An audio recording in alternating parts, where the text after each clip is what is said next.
Okay, this is a continuation of our look at World War II. This is called African Americans and the Good War, Abroad and at Home. This is an excerpt from Josh White's Defense Factory Blues, 1944. We went to the defense factory, trying to find some work to do. Had the nerve to tell me, "Black boy, nothing here for you." My father died fighting across the sea. Mama said his dying never helped her or me.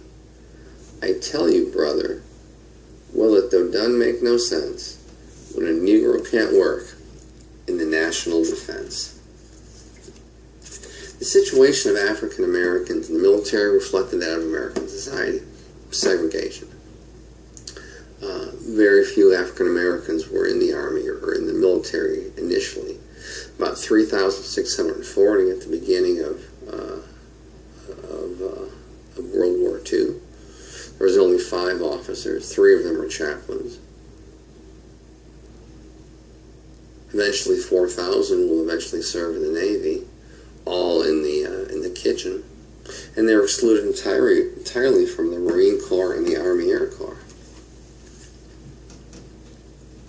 Well, in 1940, we have the draft, the Selective Training and Service Act, also known as the Burke-Wadsworth Act. Well, Section 4A of the draft said, no discrimination against any person on account of race or color. Well, that's the law. The reality was something different. In the State of the Union address, President Roosevelt talked about the 4 freedoms, what makes our country different from all others. And he said those were the freedom of speech, the freedom of worship, the freedom from want, and the freedom from fear. These certainly are freedoms embraced by most Americans in American society, except for African Americans. Well, things changed ever so slowly. Shortly after the draft was passed, the War Department said that African Americans would be admitted to the Army in the same proportion as their population as a whole. So their service would be open to all branches. And there would be a wider officer training to include African American pilots. Well, there was a black aviation program at Tuskegee, and the promotion of Colonel Benjamin O. Davis as the first black general, and the appointments of Judge William Hastie, Dean of Harvard Law, as a civilian aide to the Secretary of War. At defense plants, white workers were given the priority over African Americans, both to be hired, and black workers were the first ones to be fired. Unemployment rate for African Americans was about twice that of white people, and in the defense industry early on, only about 4% were African American.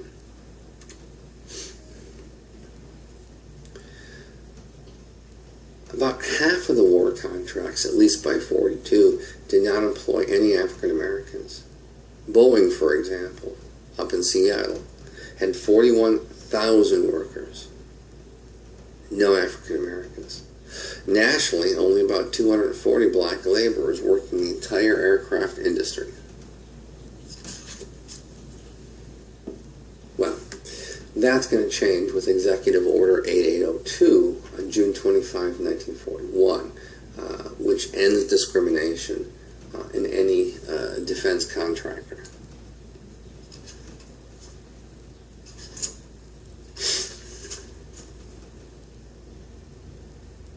Tying the war to the continued struggle for civil rights became a predominant theme in African American newspapers. A good example is the Pittsburgh Courier in January 42. Now, there had been talk about in the United States about the V for Victory campaign. Well, the Pittsburgh Courier talked about the Double V program, the victory over our enemies from within and from without. So, in February of 1942, African American newspapers launched what they called the Double V program. We are Americans too. We have a stake in this fight, said African American presses. Well, certainly served to highlight contradictions between the United States policies and practices regarding African Americans and their interest in change.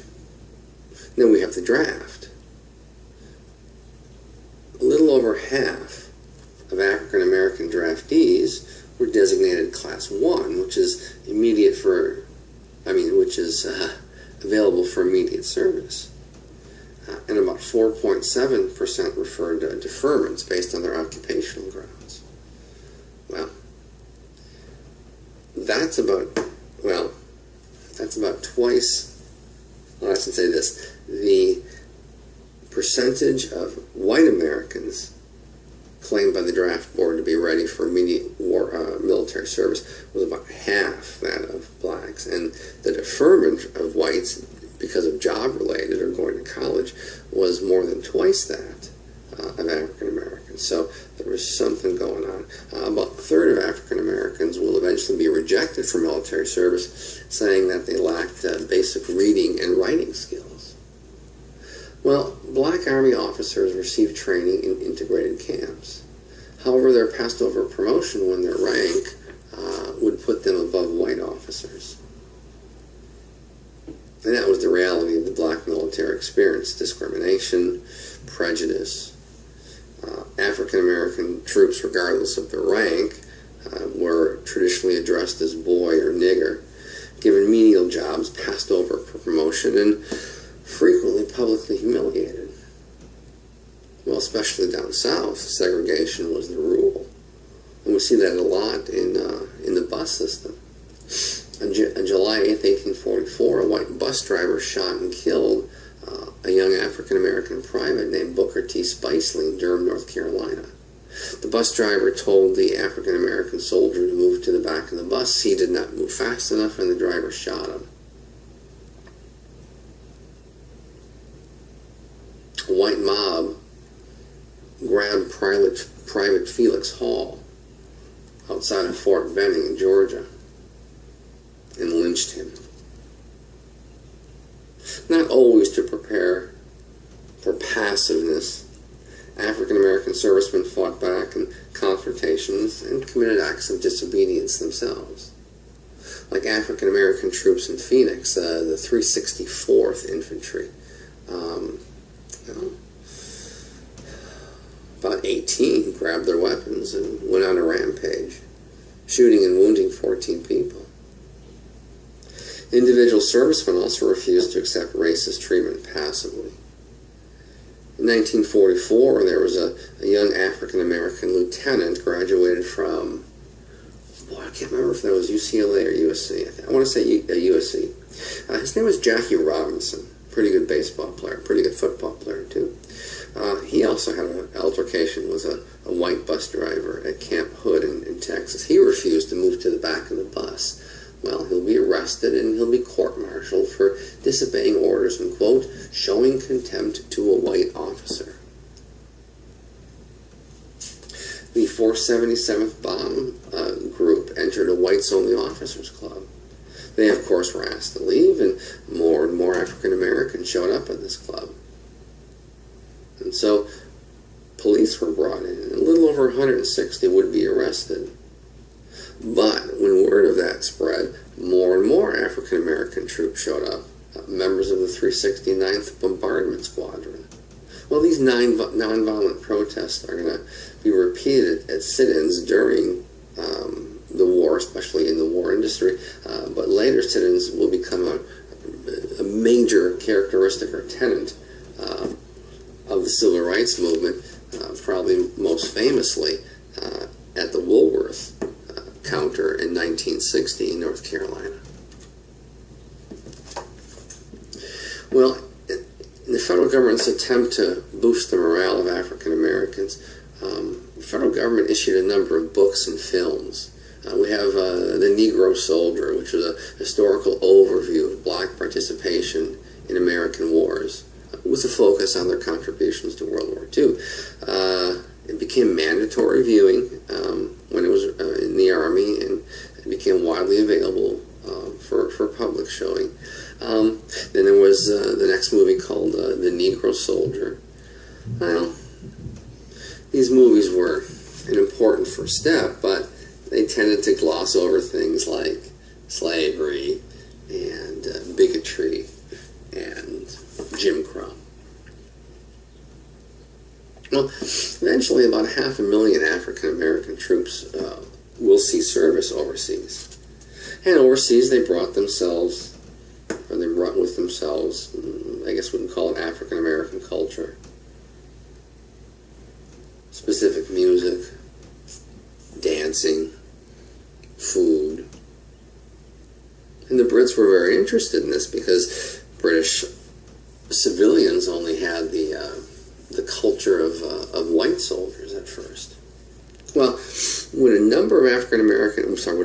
number of African American troops finally made it to England, the American military leaders attempted to introduce a Jim Crow-style segregation. We saw this during World War I, and the British population was completely against this. The British press denounced Jim Crow laws, and many times the Supreme Allied Commander, General Dwight Eisenhower, had to personally intervene.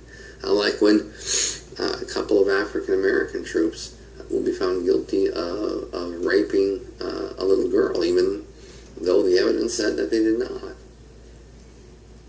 Well, American authorities said that race had nothing to do with it. Well, black troops consisted of about 8% of all U.S. forces in the European theater. But they accounted for 21% of those convicted of crimes and 42% convicted of sex crimes. Out of the 91 military executions, 73, or about 80%, were African Americans. One example is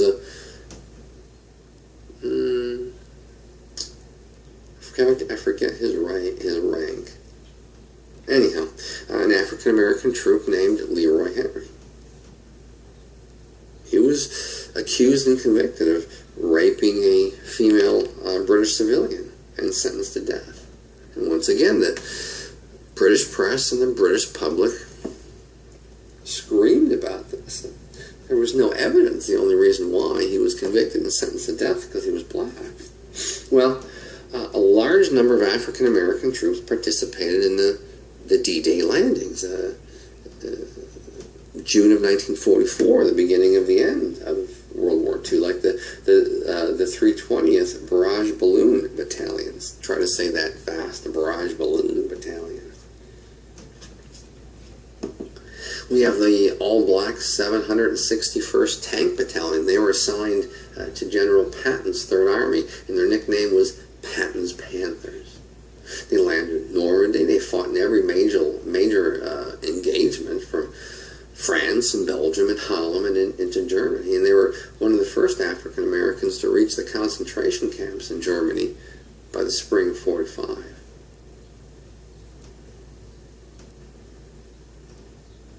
Many, of course, were killed in action.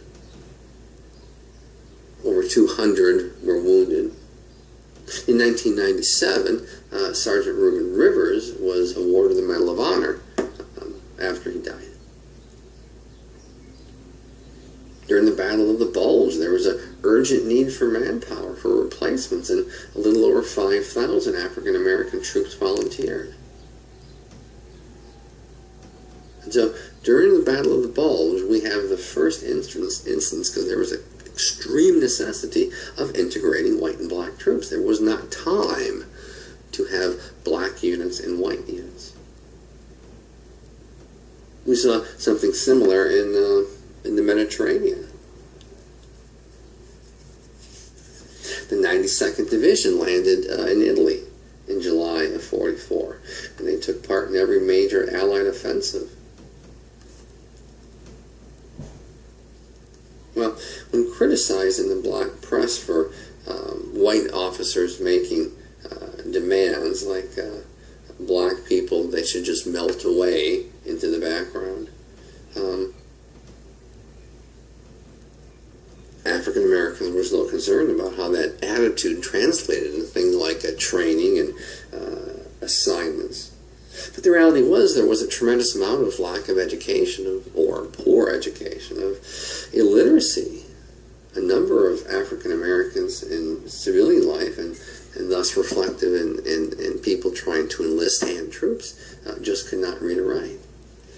Anyhow, African American troops received tremendous decorations. The 92nd Infantry Division, they won a little over 12,000 decorations, medals. 3 Distinguished Service Crosses, which was the second highest award at that time. 16 Legion of Merit Awards, 145 Silver Stars.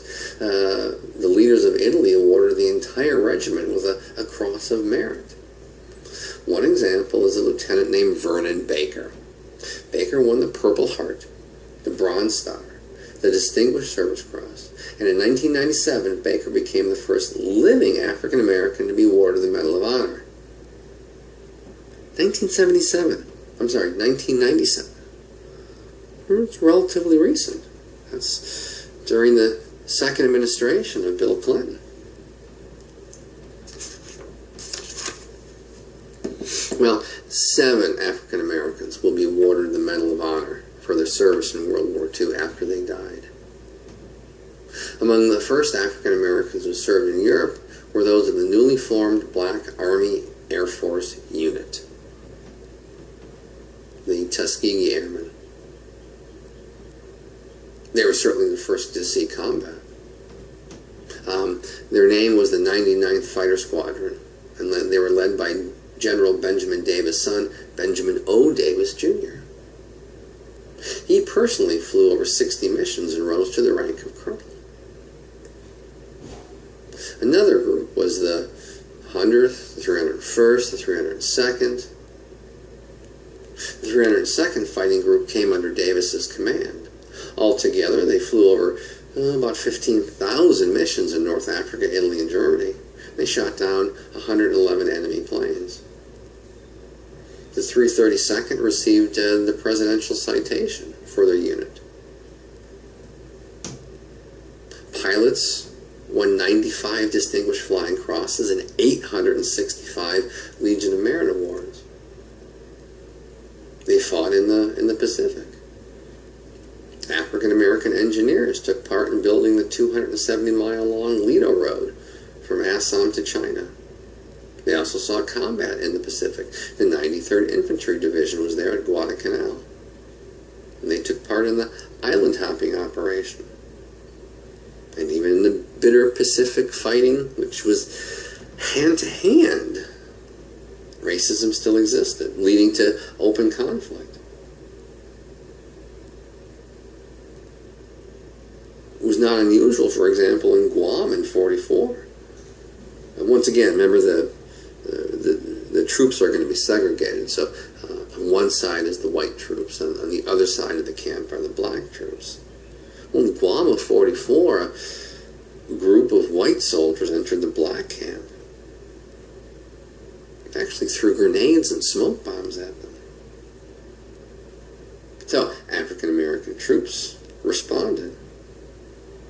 They marched on the camp while the military police will arrest them, and 44 will face court-martial. And all the men will eventually be convicted and sentenced to prison. The NAACP takes up their claim, and all of the charges will be eventually dropped. Black women also experienced discrimination. Remember, we had all those different women's branches, or women's equivalents of the military. The Women's Air Corps, the Waves, the WASPs. Well, among the first women to enlist or to join the Women's Auxiliary Corps was a woman named Charity Adams Early. She rose to the rank of lieutenant colonel, and she was a nurse during World War II.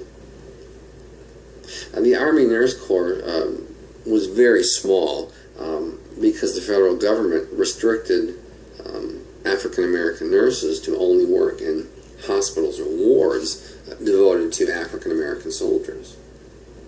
So only about 500 of the 50,000 Army nurses were African American.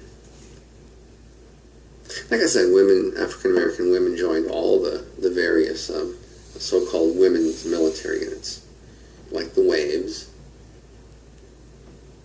December of 44, the first two black officers in the waves, Harriet Pickens and Francis Wills, were sworn in and joined the 72 enlisted women in a total force of 90,000. Well, the racial policies of the U.S. Armed Forces certainly were questioned, not just in the black press, but by white Americans. By the end of the war, all branches of the forces began reviewing their policies and publicly talked about integrating. We'll find out integration is going to happen really quick when the president decides to do so in, I believe it's 1948. We'll get to that. Well, despite the racism, despite the violence, despite the Jim Crow segregation policy, many African American troops gained an education, just beyond reading and writing. They got a skill. They experienced life beyond the United States, which is always important for anybody in developing a worldview. And because of the uniform, they did, I would say, achieve some degree of self-respect. In the letters to black newspapers, some servicemen wondered what benefits their service would bring. Others declared their refusal to return to the United States to the status quo, claiming